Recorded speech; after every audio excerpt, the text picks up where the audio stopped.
بسم الله الرحمن الرحيم والصلاة والسلام على رسول الله وعلى آله وصحبه ومن والاه. اللهم لا علم لنا إلا ما علمتنا إنك أنت العليم الحكيم. اللهم علمنا ما ينفعنا وانفعنا بما علمتنا وزدنا علما يا رب العالمين. Donc, bienvenue dans cette vidéo. Inch'Allah, on va aborder une des règles de tajwid.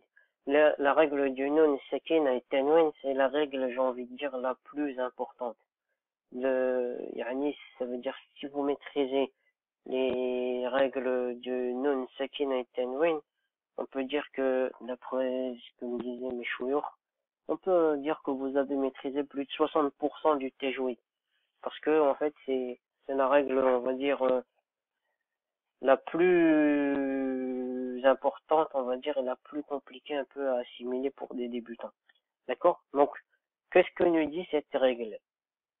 La règle du nun sakina et tanwin, déjà, qu'est-ce que le nun sakina et le tanwin? Le nun sakina, c'est le nun avec sukun au-dessus. D'accord? Le tanwin, c'est le doublement des voyelles. An, un, in. Ici, on a an, un, in. Vous voyez? Qu'est-ce qu'elle nous dit cette règle-là? Elle nous dit que, il y a quatre règles, 4 prononciations à maîtriser. Donc, al-idghar, qui consiste à prononcer clairement. Al-idgham, ça veut dire assimiler. Al-ikhfa, dissimuler. Al-iqlab, changer, tourner. Donc là, Inch'Allah, dans ce cours, on va se concentrer sur cette partie-là. Al-idghar, d'accord? La prononciation claire. Qu'est-ce que ça veut dire? Ça veut dire que quand on a une nun sakina qui est suivie par une des 6 lettres-là, a, ha, ha, ha, ra, ha, et ben qu'est-ce qu'on fait? Tout simplement, on la prononce clairement. Ça veut dire ici, par exemple, quand j'ai le hamza, j'ai le nun, et il suivi là, min ahli. Quand j'ai le ha, min hal. Quand j'ai le in, an'amta. Ici, je dis pas an'amta. C'est une faute. Parce qu'en fait, je dois prononcer la règle, je dois prononcer le nun, vous voyez, sans rajouter autre chose. Juste le prononcer clairement. Min habl, avec le rein, min ril, avec le kha, min khawf. Donc, al-bayan, ça veut dire quoi? Louratan, ici, dans la langue arabe. Al-idhar, louratan, ça veut dire quoi? Ça veut dire al-bayan, ça veut dire je montre, c'est quelque chose de visible.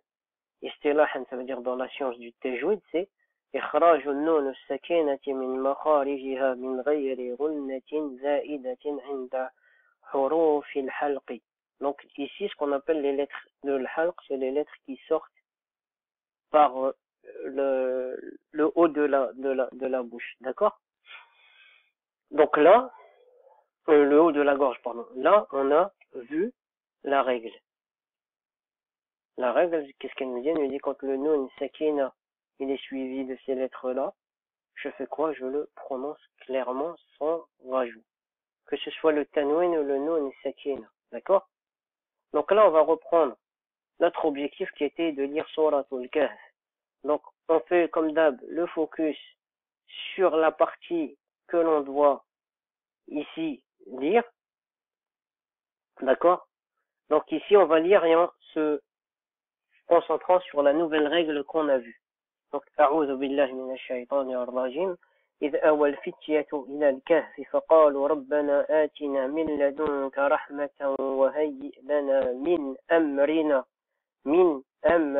رشدا. من أمرنا رشدا فضربنا على آذانهم في الكهف سنين عددا ثم بعثناهم لنعلم أي الحزبين أحصى لما لبثوا أمدا نحن نقص عليك نبأهم بالحق إنهم فتية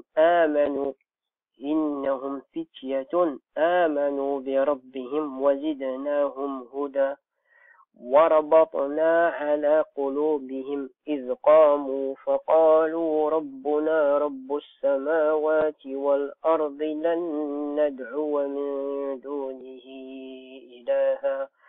لقد قلنا إذا شططا هؤلاء قوم اتخذوا من دونه آلهة لولا يأتون عليهم بسلطان بين فمن أظلم ممن افترى على الله كذبا فمن أظلم.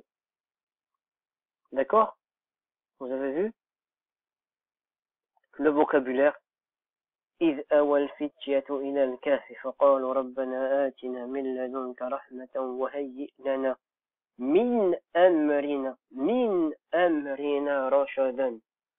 Quand les jeunes gens se sont réfugiés dans la caverne et dirent ô mon notre Seigneur, donne-nous de ta part une miséricorde, assure-nous la droiture dans tout ce qui nous concerne.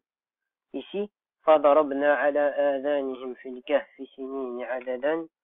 Alors nous avons assourdi leurs oreilles dans la caverne pendant de nombreuses années.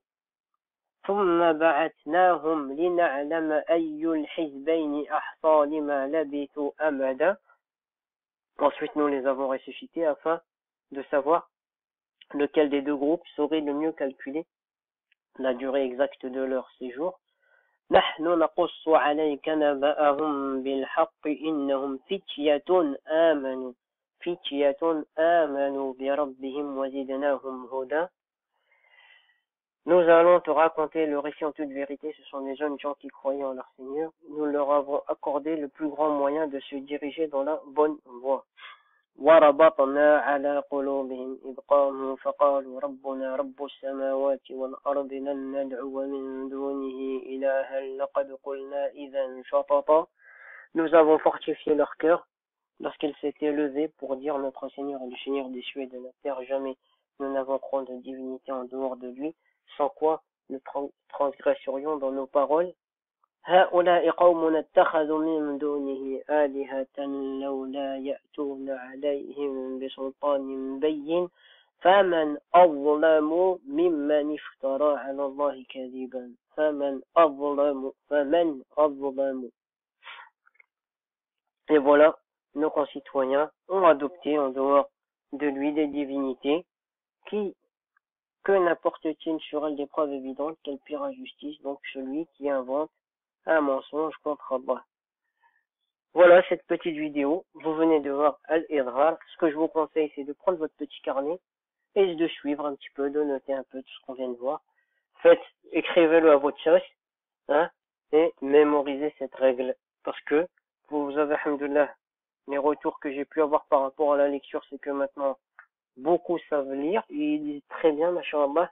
Donc maintenant, on va augmenter en ajoutant des règles de tajwid. D'accord? Sachant qu'après les règles de tajwid, on va développer une méthodologie pour apprendre, Inch'Allah. Bismillah ar-Rahman ar-Rahim. Wal 'asr innal insana lafi khusr illa alladhina amanu wa 'amilu s-salihati wa tawasaw bil haqqi wa tawasaw bis sabri. Subhanakallahumma wa bihamdika nashhadu an la ilaha illa anta nastaghfiruka wa natubu ilayka. Subhana rabbika rabbil 'izzati 'amma yasifun wa salamun 'ala al-mursalin walhamdulillahi rabbil 'alamin.